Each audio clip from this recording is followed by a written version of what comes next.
excuse me, sometimes it can be like a genie in a bottle and you get more than what you bargained for. So you want to make sure that you know how to be specific. You know how to speak when you're petitioning. You are sure about what you're petitioning for. All of that. But I'm not going to teach you how to do the 16 penny ritual at the crossroads. You can look that up. Okay, but just letting you know, this is what I believe Robert Johnson did. And he became very successful and became a legend. Now, think about blues. Think about the color blue. Right? That color is connected to Sirius. Sirius is the spiritual star. Okay? We'll go get into this more. So, Memphis ancient mound system. A lot of people say that the Masonic lodges, because there is a city under Memphis. Okay? And even people back in the day who were root workers used some of these underground areas. Remember, I talked about the Underground Railroad. So it's a lot of underground stuff. It's stuff up under the Peabody Hotel. It's stuff up under Bill Street. Like, there is so much more than what meets the eye. So the music that's created here has this charge from this spiritual epic center. And I believe that Sai Baba, I believe his intentions was to help recalibrate. So let's get into what chakra Memphis hits. Because every city, every state resonates with a certain chakra. So Memphis energetically corresponds with the solar plexus, which is the Manipura. That's the seat of power, the seat of transformation and raw creative energy. The reason for this is because the river acts as a flow of power. The Mississippi River acts like a Kundalini current, with Memphis being a key node where the energy concentrates itself. Now, you got the music that we have created here. I believe a lot of music originated from here. Blues, soul music.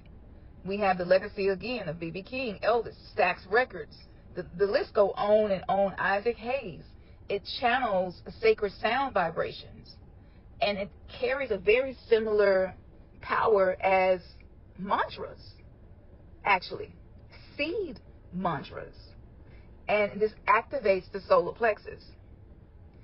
The civil rights movement happening here is another reason for this raw creative energy that's here. You know, that assassination, it was the cutting down of power. It was the cutting down of someone who was darker. 333 on September 3rd, I say. Who was darker, you know, and he was making moves. He was making power moves, pun intended, but he was cut down. Okay, so you can see why this happens here. Memphis is where America's collective shadow collides. That's the pain of oppression, racism, strife. But it also, when turned into alchemy, becomes music, becomes a unique form of dance called juking, becomes resilience. When these forces collide with this Kundalini energy sitting right next to the city, this forces a karmic reckoning tied to this chakra. And the solar plexus is one of those chakras that actually symbolize and hold the energy of the sun. So it's consciousness. It's a very concentrated consciousness, right? And we are the sun people, right? So if someone is making moves and they really want that to reverberate across the world, doing it in Memphis is a great way to do that and make that impact. Now, let me talk about, because I mentioned Sirius, okay? Let's talk about Orion's belt. Let's talk about the Stargates and the celestial mirrors. Let's get into the cosmic alignment. Orion's belt is aligned with the pyramids of Giza. Most of us know this. But did you know that the pyramid here in Memphis, Tennessee is also aligned with Orion's belt? And the crystal skull that was placed inside was meant to act as a receiver for Orion's high frequency energy. This is linked to many ancient traditions of a pathway from here to the cosmos for the soul to travel.